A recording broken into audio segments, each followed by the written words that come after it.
KPU untuk mengatasi perbedaan multi tafsir. Ya. Seperti itu ya. Nah, kemudian pada saat ada terdakwa, ada Doni, ada Saiful di rumah aspirasi pada waktu itu ya. Apa arahan saudara terdakwa kepada Doni dan Saiful pada waktu itu?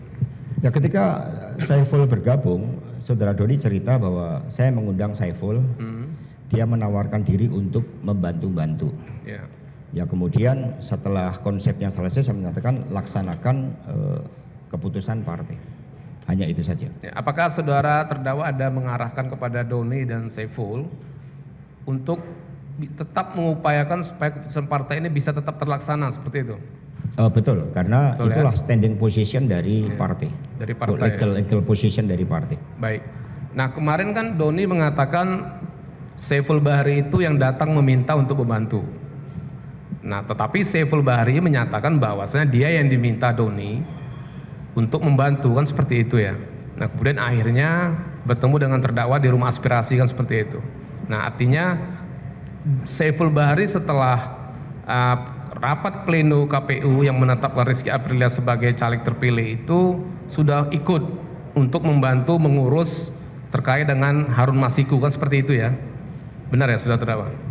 Jadi pernyataan Saiful Bahri di rumah aspirasi akan membantu itu berkaitan dengan fatwa tersebut. Ya. Pelaksanaan dari fatwa itulah Saiful menawarkan diri untuk membawa suratnya ke KPU. Sedangkan proses-proses sebelumnya atas ketika Doni meminta Saiful untuk membantu itu saya tidak tahu. Ya. Apakah ada arahan khusus kepada Saiful pada waktu itu karena dia ikut membantu Doni Tri Istiqomah dari saudara terdakwa pada waktu itu? Saya tidak pernah memberikan arahan pada Saiful, arahan saya adalah kepada Doni, laksanakan keputusan partai. Laksanakan keputusan Ya, partai. karena yang menerima surat tugas adalah saudara Doni. Ya, baik. Nah, saudara terdakwa ya, jadi si Saiful kemarin mengatakan bahwa setelah bertemu dengan saudara terdakwa di rumah aspirasi, kemudian saudara Saiful dan Doni Tri Istiqomah itu melakukan pertemuan dengan Harun Masiku. Ya, melakukan pertemuan dengan Harun Masiku, yang mana dalam pertemuan itu mereka menyepakati ada 3 cara. Ada 3 cara yang harus dilakukan untuk menggolkan Harun Masiku menjadi anggota DPR RI, kan seperti itu. Nah, yang pertama mereka sepakati bahwasanya akan tetap ditempuh melalui jalur normatif, yaitu dengan mengajukan fatwa ke Mahkamah Agung sesuai dengan arahan terdakwa, kan seperti itu ya. Nah, kemudian yang kedua adalah meminta Rizky Aprilia untuk mundur. Gitu. Nah, kemudian yang ketiga melakukan pergantian antar waktu atau PAW kepada saksi Rizky Aprilia pada waktu itu. Nah, apakah 3 cara yang disepakati oleh Doni dan Saiful Bahri ini kemudian ada dilaporkan kepada saudara terdakwa pada waktu itu? Sama sekali tidak. Tidak Jadi ada. saya tidak tahu terhadap langkah-langkah itu. Kemudian mengenai pertemuan mereka dengan Harun Masiku, apakah ada dilaporkan kepada saudara terdakwa? Tidak. Hanya ada kejadian ketika saudara Saiful WA ke saya, izin mas saya sudah ketemu dengan Pak Harun, pamit mau geser dari SS.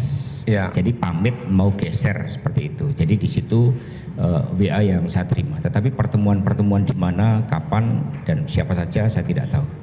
Nah, Itu pun setelah kejadian OTT ya, saya baru ingat. Masih. ya, tanggal berapa? Baik. Pada saat Saiful Bahri ya mengatakan itu di tanggal ini 13 Desember sebenarnya. Nah, mengapa Saiful Bahri melaporkan kepada saudara terdakwa sudah bertemu dengan Harun Masiku di SS dan pamit geser? Itu maksudnya dia melaporkan apa? Ya, saya tidak tahu, maka saya jawab oke, sip di situ. Saya tidak menanyakan pertemuannya apa, hasilnya di mana. Baik, Karena itu saudara ucapan standar terdakwa saya. ya. Ya. Ini ada percakapan memang ya di antara di tanggal 13 Desember 2019 ya. Saiful Bahri itu mengirim pesan WhatsApp, bisa ditampilkan kepada terdakwa menyampaikan telah bertemu Harun Masiku dan pamit bergeser dari Sultan Syahrir dengan mengirim pesan, izin mas, saya sudah ketemu Pak Harun, pamit geser dari SS, dan dijawab terdakwa oke, sip. Nah, maksudnya apa isi pertemuan dari Harun Masiku dengan Saiful Bahri pada waktu itu? Karena terdakwa menjawab, oke sip. Saya memahami bahwa saudara terdakwa memahami apa hasil pertemuan antara Harun Masiku dengan Saiful Bahri pada waktu itu di SS. Jadi saya juga tidak tahu pertemuan itu di mana, kapan, apa yang mau dilaporkan saya juga tidak tahu. Karena penugasan saya kepada saudara Doni Tri Istiqomah dari DPP Partai secara resmi. Itu adalah jawaban standar saya. Pada saat itu DPP sedang mengadakan FGD, Focus Group Discussion, dalam rangka Rakernas yang merupakan Rakernas terbesar pada periode-periode itu. Sehingga seluruh perhatian saya di Rakernas, maka saya jawab oke sip. Maka kalau mau maknai oke sip, itu nanti harus dilihat dengan jawaban oke sip saya yang lainnya. Karena itu menunjukkan bahwa oke sip itu adalah suatu jawaban bahwa saya terima WA. Tapi substansinya apa saya tidak begitu perhatikan. Sebagai jawaban formal bahwa saya telah menerima WA tersebut. Artinya pada saat itu saudara terdakwa meyakini bahwasanya memang Saiful Bahri melaporkan kepada saudara terdakwa sudah bertemu dengan Harun Masiku di SS. Tidak seperti itu. Karena itu adalah jawaban saya di tengah-tengah kesibukan saya. Baik. Ya.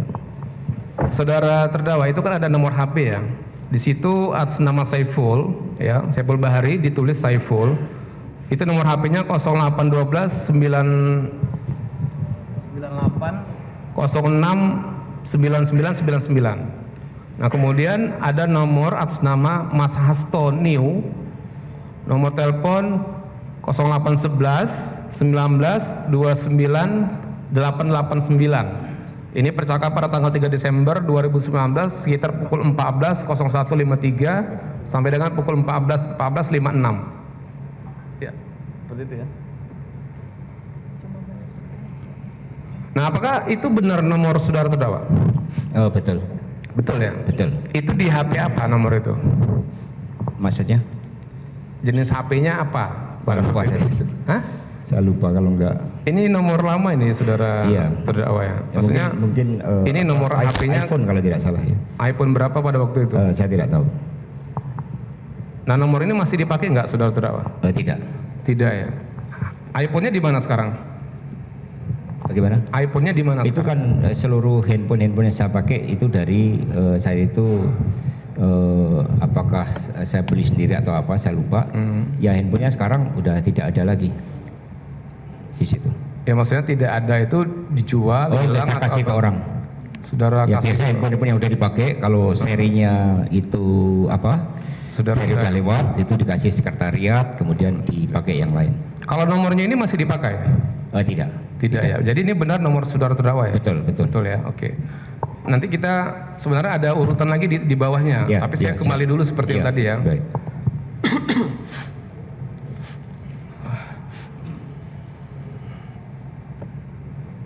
Baik. Tadi kan yang 3 cara itu ya saudara terdakwa ya. Itu. Nah, apakah kemudian ya saudara terdakwa Doni Tri Istiqomah dan Saiful Bahri itu ada melaporkan kepada saudara terdakwa bahwa untuk melakukan lobby-lobby ke KPU menghubungi meminta bantuan Agustianitio supaya Agustianitio bisa membicarakan proses pengurusan Harun Masiku ini di KPU gitu dengan komisioner KPU. Tidak ada, saya sama sekali tidak tahu keterlibatan Tio. Tidak ada ya. Baik. Nah, kemudian saudara terdakwa ya. Nah, setelah pertemuan dengan Doni, Saiful dan saudara terdakwa di Sultan Syahrir, nah kemudian berdasarkan keterangan dari Saiful Bahri kemudian ditindaklanjuti dengan pertemuan dengan Harun Masiku. Nah, kemudian apakah benar akhirnya DPP PDIP ada meminta fatwa kepada Mahkamah Agung pada waktu itu? Ya, minta fatwa tidak terkait pertemuan-pertemuan tersebut. Minta fatwa karena terkait dengan itu kesepakatan yang dibuat bersama KPU pada tanggal 31 Agustus sebagai catatan rapat. Ya, maksudnya oke. Nah, apakah pada setelah tanggal 31 ya, dan setelah pertemuan dengan Doni dan Saiful itu, kemudian DPP ada mengirim permintaan fatwa kepada Mahkamah Agung. Ya, ada, itu dimulai dari rapat DPP PDI Perjuangan terlebih dahulu. Oke. Di mana hasil rapat pleno tanggal 31 Agustus itu dibahas di DPP, dan dari situlah DPP memutuskan untuk meminta fatwa kepada Mahkamah Agung ya. Itu yang membuat surat fatwa tetap Doni ya, Doni Trisakti ya. Betul. Baik. Ini saya bacakan ya. Ini pada tanggal 13 September 2019 ya. DPP PDIP meminta fatwa kepada Mahkamah Agung dengan mengajukan surat nomor 72/X DPP/9 Romawi /2019 perihal permohonan fatwa terhadap putusan Mahkamah Agung RI nomor 57 2019 tertanggal 19 Juli 2019. Ya. Pada waktu itu yang menandatangani saksi dengan siapa? Saya agak lupa, tapi Pak saya tanda tangan di situ. Ya, saudara terdakwa tanda tangan. Ya. Kemudian Pak Yasona Lauli ada tanda tangan, saudara tahu ya? Betul ya. Termasuk salah satu ketua di DPP ya, Pak Yasona. Betul, Pak Lauli adalah ketua bidang hukum. Nah, pada waktu itu apa pada pokoknya isi dari permohonan fatwa itu yang saudara ingat? Ya, berkaitan dengan beda tafsir antara PD Perjuangan dan KPU terhadap pertimbangan hukum dari MA di dalam putusan tersebut, maka kemudian kami meminta MA untuk memberikan fatwanya. Ini ya, saudara terdakwa ya. Jadi isi surat itu ya pada pokoknya meminta kepada Mahkamah Agung RI agar memberikan fatwa putusan Mahkamah Agung, agar KPU RI bersedia memindahkan suara Najarudin Kemas kepada Harun Masiku, caleg anggota DPR Dapil Sumsel 1, dan dari PDIP berdasarkan putusan Mahkamah Agung RI yang sebelumnya. Iya, betul. Seperti itu ya, benar ya? Betul. Oke. Nah, kemudian apa respon dari Mahkamah Agung pada waktu itu? Apakah dikabulkan juga permohonan fatwanya pada waktu itu? Mahkamah Agung mengabulkan laporan fatwa dan kemudian meminta KPU untuk melihat kembali dasar-dasar pertimbangan hukum di dalam putusan sebelumnya. Putusan 57P kalau tidak salah. Oke, baik. Ya. Ini saya bacakan lagi ya. Jadi surat DPP PDIP itu kan di tanggal 13 September 2019. Nah, kemudian Mahkamah Agung itu menerbitkan surat di tanggal 23 September 2019. Masih di bulan September ya. Nah, itu surat nomor 37/Tun/Tun/2019. Perihalnya sama dengan perihal yang diajukan oleh surat DPP PDIP. Nah, pada pokoknya menyebutkan bahwa ini disebutkan di halaman 66 dan 67 ya di putusan. Penetapan suara calon legislatif yang meninggal dunia, kewenangannya diserahkan kepada pimpinan partai politik untuk diberikan kepada calon legislatif yang dinilai terbaik. Jadi sama dengan putusan dari judicial review dari Mahkamah Agung. Seperti itu. Nah, baik. Betul. Pertanyaan saya kepada saudara terdakwa ya. Dari mana saudara terdakwa mengetahui bahwasanya putusan Mahkamah Agung itu telah terbit? Dari surat yang diterima DPP PDI Perjuangan. Diterima oleh DPP PDI Perjuangan dari Mahkamah Agung. Baik. Apakah pada saat fatwa tersebut diterbitkan oleh Mahkamah Agung, saudara masih ingat bahwa saudara terdakwa itu sedang berada di Mahkamah Agung pada waktu itu? Ya. Saya berada di Mahkamah Agung, itu nanti bisa dilihat dalam fakta persidangan yang lalu, itu bersama dengan Pak Yan Farid. Ya, saya diajak oleh Pak Yan Farid untuk ke Mahkamah Agung. Dan kemudian terhadap keputusan apakah fatwa itu diterima atau tidak, saat itu saya belum tahu. Pada tanggal itu saya belum tahu. Belum tahu ya. Nah, jadi di keterangan Saiful kemarin ya, Saiful menerangkan bahwa Harun Masiku itu kan mengirim gambar saudara terdakwa dengan Pak Jan Farid dan ada Harun Masiku di situ. Dia mengatakan bahwa pada saat itu fatwa sudah diterima oleh saudara terdakwa pada waktu itu. Bagaimana? Belum ya. Karena itu tanggal 23 September, sementara kami bertemu itu 23 September pagi. Karena di MA tidak ada pembahasan ya terkait dengan fatwa.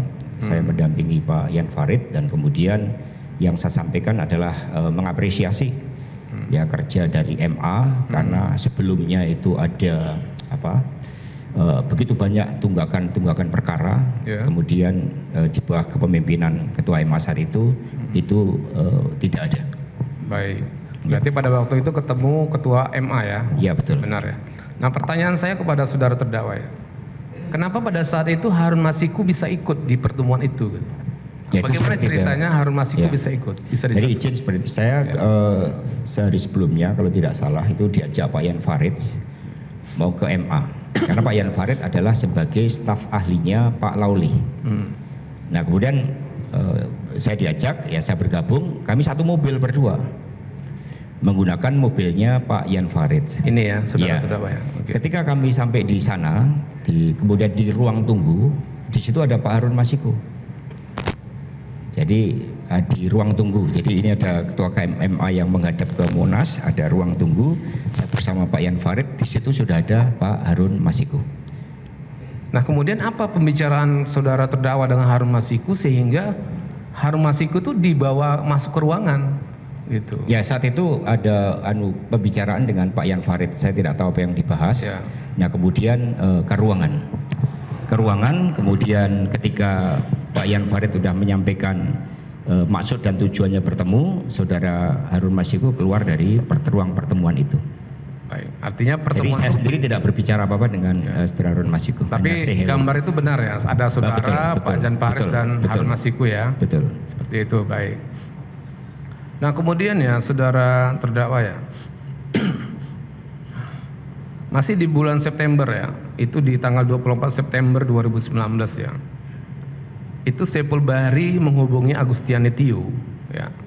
Kemudian dia melakukan pembicaraan dengan Wahyu Setiawan dengan mengirim surat-surat yang berkaitan dengan surat-surat yang pernah diajukan oleh PDIP kepada KPU pada waktu itu.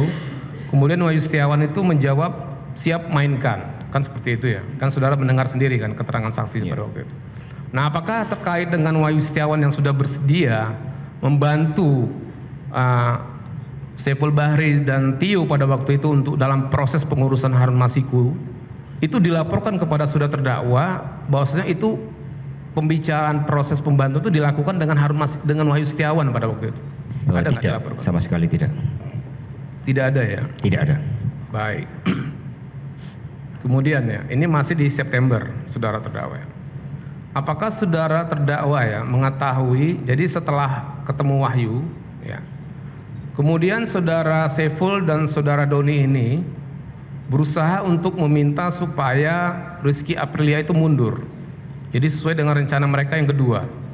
Yang pertama tadi fatwa sudah dilakukan, kemudian dia melakukan upaya yang kedua, meminta supaya Rizky Aprilia itu mundur. Nah, apakah saudara mengetahui bahwa Saiful Bahri itu bertemu dengan Rizky Aprilia di Singapura, yang mana pada saat itu Saiful Bahri mengatakan dia menerima perintah dari saudara terdakwa untuk meminta Rizky Aprilia mundur. Benar nggak? Saya tidak mengetahui itu. Ya? Tidak mengetahui.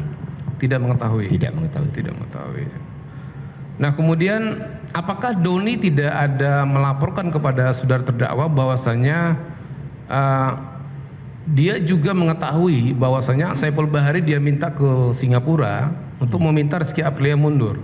Nah setelah itu kemudian Doni memberitahu saya terhadap upaya Doni untuk meminta Rizky mundur. Mundur ya. Kemudian saya tegaskan, yaitu bukan kewenangan kamu, itu ranah dari DPP. Kita ini jalur legal konstitusional karena kedudukan hukum kita kuat berdasarkan hasil dari judicial review. Itu pernyataan saya. Seperti Jadi, itu ya. Doni juga tidak menceritakan lebih detail terkait hal tersebut. Nah, saudara terdakwa ya, itu kan pertemuan Doni Saiful Bahri dengan Rizky Aprilia di Singapura itu di Hotel Shangri-La Orchard ya. Itu kan di tanggal 25 September 2019. Nah, Doni melaporkan kepada saudara terdakwa itu di tanggal berapanya? Saya agak lupa persisnya, karena seingat saya setelah tanggal akhir-akhir September itu. Tapi tidak otomatis langsung melaporkan ke saya telah bertemu. Hanya saya ingat bahwa saya menegur saudara Doni ketika dia melakukan upaya inisiatif untuk Rizky mengundurkan diri. Baik, seperti Karena itu ya. itu adalah ranah DPP. Oke. Ya. Baik, saya ini konfirmasi sekali lagi ya, saudara terdakwa ya. Jadi Saiful Bahri itu menemui Rizky Aprilia kan di tanggal 25 September 2019. Ya.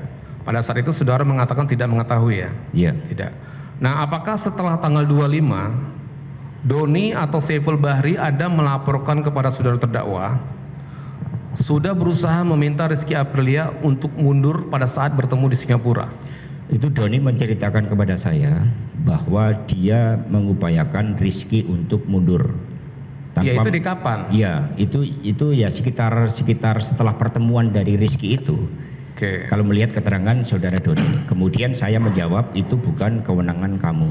Baik. Di situ. Saudara lupa tanggalnya. Tapi pas ke Singapurnya saya tidak tahu, hanya tanggalnya saya lupa. Baik.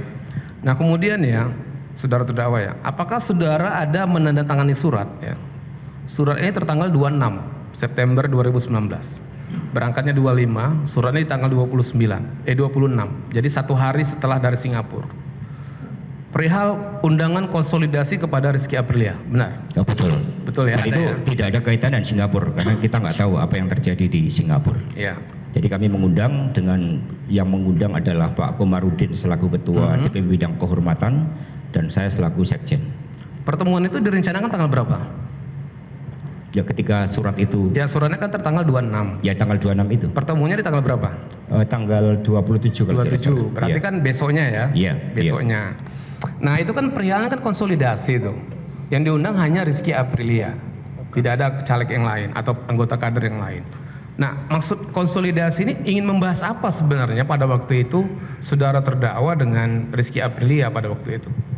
Jadi undangan klarifikasi terhadap seluruh persoalan itu memang selalu dengan agenda konsolidasi. Karena dalam konsolidasi itu ada disampaikan tentang sikap partai, keputusan partai dan sebagainya. Sehingga kemudian agendanya itu yang bersifat umum. Jadi konsolidasi. Nah, ketika saudara Rizky datang diterima secara resmi oleh Pak Komarudin Watubun dan saya. Itu di 27 ya, udah Ya, ya? di 27. Kemudian Di Pak DPP. Komarudin Pak Komarudin memberikan penjelasan. Ya. Terhadap maksud dan tujuan mengundang saudara Rizky itu. Apa maksud dan tujuannya pada waktu Maksud dan tujuan untuk memberikan penjelasan terhadap keputusan DPP PD Perjuangan bahwa DPP telah menetapkan saudara Harun Masiku Ya. untuk menerima pelimpahan suara dari Bapak Nasaruddin Kemas. seperti itu ya? Ya, itu disampaikan oleh Ketua DPP. Nah, apakah pada saat itu Rizky Aprilia ada bertanya kepada saudara terkait dengan surat undangan untuk pelantikan? Ya. Seingat saya tidak ya, karena pelantikan itu sudah ranah KPU. Ya. Jadi saya bersama dengan Pak Komarudin, jadi hanya menjelaskan tentang keputusan partai. Kemudian saudara Rizky memberikan argumentasi dan kemudian bahwa dialah dari senior, dari kader lama, dia udah berjuang di dalam pileg dengan cara yang tidak mudah. Nah, kemudian dia tidak setuju dengan keputusan itu, kecuali keputusan itu langsung disampaikan oleh Ibu Ketua Umum. Oke. Itu kira-kira seperti itu. Jadi tidak ada membahas tentang undangan. Ya, baik, saya ini lagi ya, perdalam lagi ya. Nah, jadi saksi Rizky Aprilia itu kan sudah memberi keterangan. Jadi pada saat dia menerima surat itu dan dia datang di tanggal 27 September 2019 bertemu dengan saudara terdakwa, dan pada waktu itu ada juga Pak Komarudin, dia mengatakan bahwa surat undangan pelantikan Rizky Aprilia itu ada di saudara. Itu tidak betul dan itu tidak ada di dalam pembahasan. Ya, Karena ini saya konfirmasi. Ya. Dia mengatakan surat itu ada di saudara dan saudara tahan pada waktu itu. tidak ada, karena untuk pelantikan anggota DPR sudah tidak ranah partai. Itu ranah KPU. Ranah partai itu sampai pada penetapan caleg terpilih. Ya. Begitu caleg ditetapkan, undangan kapan, siapa yang memberikan undangan itu KPU dan tidak bisa diintervensi oleh partai. Tempatnya di mana itu oleh KPU semuanya. Jadi undangan saat itu langsung KPU yang menyampaikan, tidak melalui partai.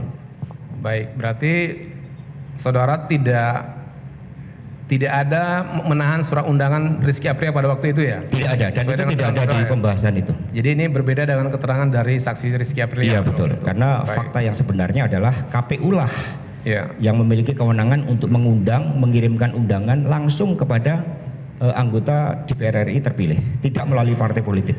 Baik. Nah kemudian ya saudara terdakwa ya, pada saat pertemuan itu ya, apakah saudara ada meminta supaya Rizky Aprilia itu mundur? Gitu. Ada pada waktu itu? Ya, karena saya mendapatkan tugas, ya banyak kejadian-kejadian sebelumnya dari partai seperti itu. Misalnya saudara Andreas Pereira, kita minta saudara Honing Sani dulu mundur. Kemudian kemarin Boni Triana, kita meminta yang lain juga untuk mundur. Jadi saya ditugaskan oleh partai, maka dihadiri resmi oleh Ketua DP Bidang Kehormatan yang menyampaikan dan disampaikan sikap resmi partai agar dia mengundurkan diri, karena itu juga cara-cara persuasif yang dilakukan oleh partai dan menjadi bagian dari sengketa antar caleg yang dilakukan oleh partai. Nah mengapa pada saat itu saudara terdakwa ya, saudara terdakwa itu tiba-tiba mengatakan meminta saudara Rizky Aprilia mundur? Ini bersesuaian dengan permintaan dari Saiful Bahri kepada Rizky Aprilia pada saat di Singapura di tanggal 25. Ini pertemuan di tanggal 27, hanya selang 2 hari pada waktu itu. Ini mekanisme yang ada di DPP di Perjuangan. Jadi tidak ada kaitannya dengan yang terjadi di Singapura. Sama di dalam, misalnya sebagai contoh Eva Kusuma Sundari. Ketika Bapak Jarod Saiful Hidayat terpilih sebagai wakil gubernur, yang bersangkutan bukan nomor suara terbanyak berikutnya. Ada calon-calon yang lain. Maka itu kemudian diundang oleh DPP. Kemudian kami melakukan pendekatan persuasif untuk mundur. Kebetulan langsung bersedia untuk mundur. Jadi sudah menjadi bagian dari mekanisme di DPP PD Perjuangan. Lebih dari 10 caleg, lebih dari 10 anggota DPR RI terpilih, yang penyelesaiannya adalah dengan cara-cara musyawarah seperti itu. Ada kasus Eva Sundari 2 kali, kemudian Andreas Pereira, ada juga seperti Irfan Shah tadi. Baik, apakah berarti terkait dengan surat yang isinya konsolidasi itu memang pertemuan itu saudara terdakwa rencanakan memang untuk meminta saudara Rizky Aprilia mundur, benar? Bukan, untuk menyampaikan keputusan DPP partai terlebih dahulu. Bagaimana kemudian melihat sikap dia. Maka yang menyampaikan adalah Ketua DPP Bidang Kehormatan, karena ini kaitannya kepatuhan anggota di dalam menerima keputusan DPP. Tapi sebagai partai yang memiliki nilai-nilai demokrasi, kami juga mendengarkan bagaimana saudara Rizky terhadap keputusan tersebut, jawabannya bagaimana di situ.